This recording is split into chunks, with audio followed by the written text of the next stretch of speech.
They give up on life, but why they give up on life? सवाल ये है कि इतना तंग क्यों आ रहे हैं लोग कि वो इस हद तक जा रहे हैं कि सुसाइड भी कर रहे हैं लोग। वजह वही है जो आइंस्टाइन ने कहा था, एरिस्टोटल ने गालिबन कहा था कि दुनिया बुरे लोगों से तबाह नहीं होगी, दुनिया अच्छे लोगों की खामोशी से तबाह होगी।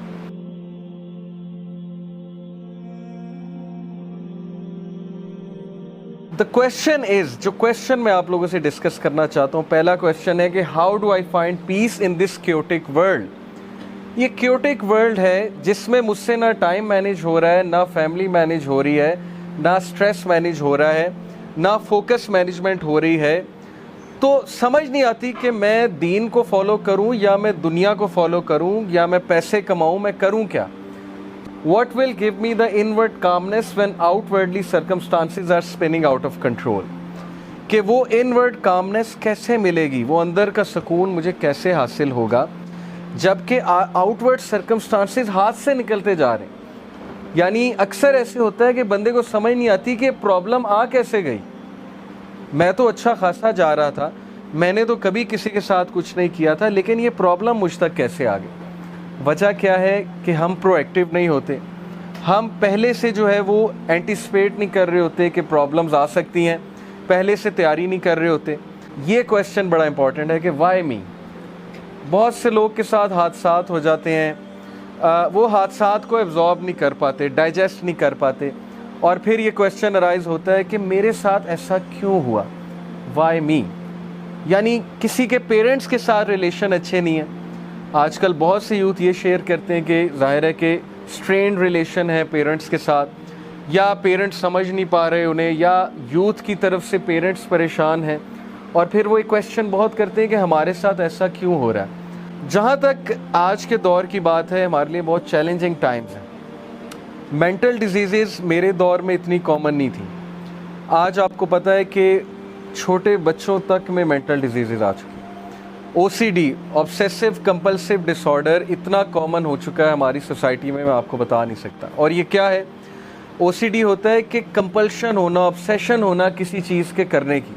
जैसे मोबाइल फ़ोन्स की OCD अगर मैं आपको बताऊं तो वो ये है कि हर वक्त आपको टोन सुनाई देना, या हर वक्त आपको ये लगना मैसेज आ रहा है, या हर वक्त आप नींद में उठ जाएं कि कहीं कोई नोटिफिकेशन ना आई हो, या आप कोई काम करने बैठे एकदम आपको याद आ जाए कि अच्छा मैंने इसको रिप्लाई नहीं किया, ये मैसेज नहीं चेक किया, ये नोटिफिकेशन नहीं देखी। तो this is sine of OCD, but not extreme OCD। OCD बहुत एक्सट्रीम तक जाता है, लेकिन मैं आपको बता रहा हूँ कि ये डिसऑर्डर्स हमारे दौर में नहीं थे जब मैं टीनेजर था, बट आज ये चीज़ें आ रही हैं। और फिर 14.8 million Americans experience an episode of major depression in any given year. यानी ये 6.7% ऑफ द पॉपुलेशन है। ये मैं आपको डिप्रेशन का रेट बता रहा हूँ, और ये मेजर डिप्रेशन का रेट है। मेजर डिप्रेशन एक फॉर्म है डिप्रेशन की, और मेजर डिप्रेशन की सबसे बड़ी वजह मैं आपको बताता हूँ। According to there is this psychologist Feldman, Robert Feldman Harvard के प्रोफेसर हैं। उन्होंने मेजर डिप्रेशन का जो सबसे बड़ा रीज़न बताया है लोगों में, वो ये बताया कि मल्टीपल टास्किंग। उन्होंने कहा कि आज का बंदा इतने कामों में इन्वॉल्व है जिसकी वजह से इतना स्ट्रेस आता है उसे कि अल्टीमेटली वो ब्रेक डाउन कर जाता है। स्पेशली उन्होंने कहा ख़वातीन में सबसे बड़ी रीज़न मेजर डिप्रेशन की मल्टीटास्किंग। आप देखें, अगर तो इस्लामिक सिस्टम को लें तो अल्लाह ताला ने जो रोल्स डिफ़ाइन किए हैं वो बड़े सिंपल हैं कि होम मेकर ख़ातून है और ज़ाहिर है कि ख़ामद ने कमाना है, लेकिन अगर कोई जॉब करना चाहती हैं, कोई डिग्निटी के साथ कुछ करना चाहती हैं, एजुकेशन हासिल करना चाहती हैं, वो अलाउड है। लेकिन चूँकि अमेरिका का जो कट थ्रोट कंपटीशन है, जिसकी वजह से वहाँ हर बंदा स्ट्रेस में आ चुका है, क्योंकि कंपटीशन इतना ज़्यादा हो चुका है। और ये बात मैं इसलिए समझता हूँ क्योंकि मैं एक टीचर हूँ, मुझे पता है आज का स्टूडेंट कितने स्ट्रेस में है। यानी 7 घंटे वो स्कूल जाता है, वहाँ पर पढ़ता है, कुर्सी पर बैठता है, फिर उसको एकेडमी भेज दिया जाता है, एकेडमी जाता है, वहाँ पर जाकर रिपीट करता है, चीज़ें पढ़ता है। तो उसकी पर्सनल स्पेस बहुत कट हो चुकी है आज के स्टूडेंट की। फिर मार्क्स अच्छे ना आए उसका एक अलग स्ट्रेस है, फिर ग्रेड्स अच्छे ना आए उसका एक अलग स्ट्रेस है, वगैरह वगैरह। तो इसलिए मैं आपको बताना ही चाह रहा हूँ कि ये जो मेजर डिप्रेशन की रीज़न है, ये स्ट्रेस बहुत बड़ी रीज़न है। और मल्टीटास्किंग बहुत बड़ी इसकी जो है वो रीज़न है। फिर suicides are increasing at an incredible rate हमारी सोसाइटी में। वाई इज़ द रीज़न कि पीपल आर किलिंग देमसेल्व्स। ये ऐसी चीज़ थी सुसाइड जो इतना मायूब समझा जाती थी किसी दौर में कि उस बंदे को बहुत डिस्करेज किया जाता था, डिग्रेड किया जाता था, उसको कॉवर्ड समझा जाता था जो सुसाइड करता था। लेकिन आज हम उनको हीरोज़ बनाते हैं, हालांकि ये कॉवर्डली एक्ट है। अपने आप अपनी लाइफ ले लेना, अपने आप को मार लेना, this is a cowardly act. लेकिन हम कहते हैं रेस्ट इन पीस और हम उनको दुआएं देते हैं, जबकि उन्होंने कॉवर्डली एक्ट किया है। बहुत ज़रूरी है आपके लिए समझना, ओके, बिकॉज जाहिर है कि they gave up on life, but why they gave up on life? सवाल ये है कि इतना तंग क्यों आ रहे हैं लोग कि वो इस हद तक जा रहे हैं कि सुसाइड भी कर रहे हैं लोग। So this brings me to the question जो मैं एक्चुअली आप लोग से करना चाहता हूँ कि क्या ऐसा तो नहीं है कि हमने उन चीज़ों को बिल्कुल साइड पे कर दिया जो एक्चुअली मैटर करती थी। फॉर एग्ज़ाम्पल, गॉड को, जिसकी लाइफ में गॉड नहीं है, ये मैं अभी आपको गोरों के कोट सुनाऊंगा। मतलब हम तो बोलते रहते हैं हम तो मुसलमान हैं, लेकिन मैं उन लोगों की बात आपको बताऊंगा जो फुली मटीरियलिज्म में इन्वॉल्व है इस वक्त। जिसकी लाइफ में गॉड एब्सेंट है, स्पिरिचुअलिटी एब्सेंट है, वो कंफर्म डिप्रेशन की तरफ जाएगा ही जाएगा। लेकिन having said it, depression could be a disease as well. Mental disease भी होती है, रिलीजियस लोग को भी डिप्रेशन हो जाती है। मैं ये नहीं कह रहा रिलीजियस लोग को नहीं होती या वो बहुत ही खुश होते हैं, हो जाती है। लेकिन याद रखें, रिलीजियस बंदा कभी भी एग्जिस्टेंशियल डिप्रेशन की तरफ नहीं जाएगा। दो तरह की डिप्रेशन होती हैं, एक होती है एग्जिस्टेंशियल डिप्रेशन और एक होती है क्लिनिकल डिप्रेशन। एग्जिस्टेंशियल डिप्रेशन की रीज़न होती है कि जब एक बंदा अपना पर्पज़ लूज कर दे, सेंस ऑफ पर्पज़, वो कहे मैं क्या कर रहा हूँ, मेरा पर्पज़ क्या है, सोसाइटी में मेरा रोल क्या है, और उसको कोई पर्पज़ ना मिले और वो खा ले पी ले जी ले की फ़िलासफ़ी पे चले, लेकिन फिर भी उसको चैन ना आए कि नहीं something is missing, something is missing. तो ये होती है एग्जिस्टेंशियल डिप्रेशन। क्लिनिकल डिप्रेशन होती है because of imbalance in the chemicals. Brain में जो केमिकल्स होते हैं, सेरोटोनिन हो गया, डोपामीन हो गया और ऑक्सीटोसिन हो गया, उनका कुछ इम्बैलेंस क्रिएट होता है, तो क्लिनिकल डिप्रेशन होती है। तो क्लिनिकल डिप्रेशन मोमिन को भी हो सकती है, मैं इसका इनकार नहीं करता, हालात की वजह से हो जाती है। लेकिन मैं आपसे बात ही करना चाहता हूँ कि डिप्रेशन की बहुत मेजर वजह कि हमने गॉड को, स्पिरिचुअलिटी को अपनी लाइफ से निकाल दिया और हम ये समझते हैं कि हम मटीरियल चीज़ों को यूज़ कर करके, इन चीज़ों में इन्वॉल्व हो के अपने आप को तस्कीन दे लेंगे। ये एस्केपिज़म की थ्योरी है कि हर बंदा अपने प्रॉब्लम से एस्केप करना चाहता है। जैसे वो कबूतर को जब बिल्ली खाने आ रही होती है ना, वो आंखें बंद कर लेता है। तो हम में से बहुत से लोग एस्केपिज़म के शिकार हो चुके हैं कि नहीं नहीं एवरीथिंग इज़ फाइन, सब ठीक है, सब ठीक है, लेकिन चीज़ें हाथ से निकलती जा रही।